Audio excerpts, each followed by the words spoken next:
Welcome to Ainsley News. Today, 28th of May, it's Thursday.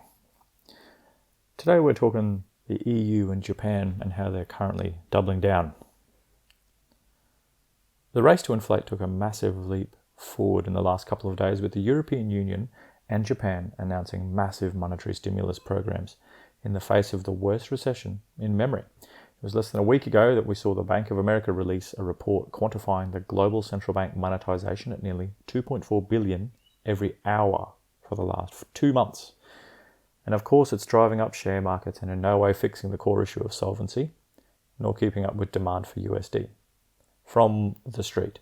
The bank's weekly flow shows report notes that around $4 trillion in financial assets, from government agency bonds to corporate and mortgage debt, have been hoovered up in central banks from Tokyo to Washington, helping drive a $15 trillion surge in global equity market value over the last 2 months.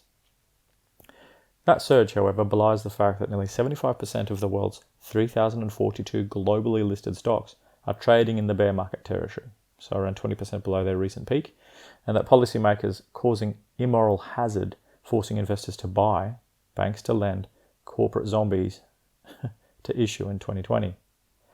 Government and corporate bond prices have been fixed by central banks, Flowshow analysts wrote. Why would anyone expect stocks to price rationally?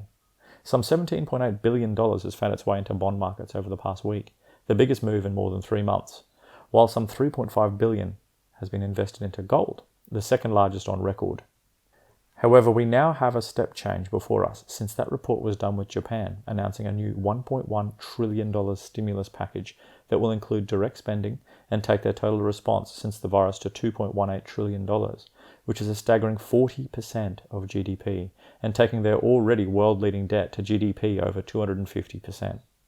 Just dwell on that number for a bit. 2.5 times their entire output. Consider that too, 2.18 trillion in the context of the US government's entire 2.3 trillion to date. Japan is the world's third biggest economy, and yet look at how its gross debt compares to the rest of the G7. That's just shown in this next graph here, G7 government gross debt.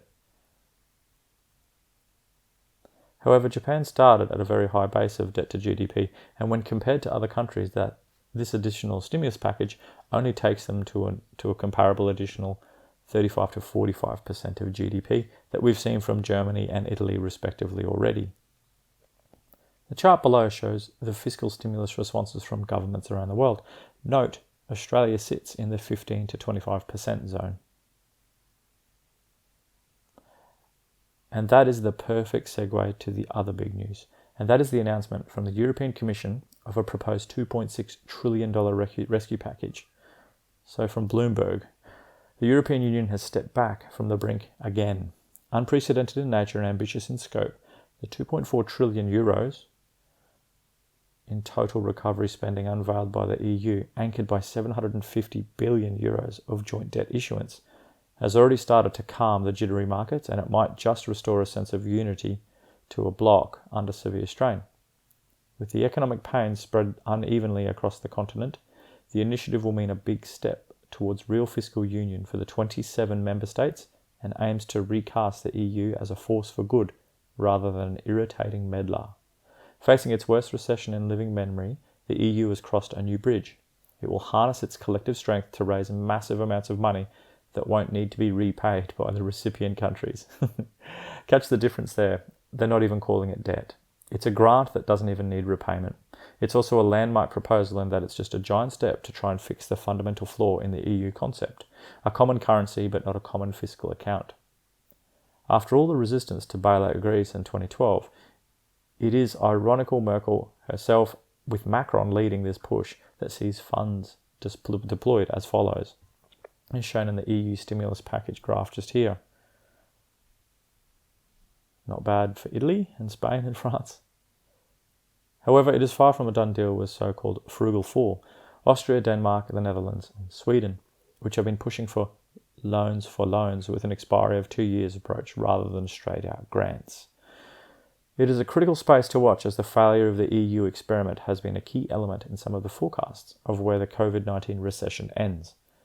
Remember too, this article only speaks to the government stimulus, and we have the incredible amount of central bank stimulus on top of that. One thing is certain, though, the Japan and Euro announcements are doubling down of an already eye-watering accumulation of debt all around the world. Dressed up as stimulus to save the day, the reality is likely this will do little to plug a much bigger hole, not prevent a huge deflationary event, but set the stage for massive inflation on the other side of the inevitable response. On any dispassionate look at this from a macro level, it is hard to see any way out of this barring the huge debt deflation we've spoken of over the last few weeks. Think long and hard about where you want to park your hard-earned wealth. And that's news today from Ainsley Bullion. Just remember, you can always catch up with missed news via our website, ainsley.bullion.com.au. We'll catch you tomorrow.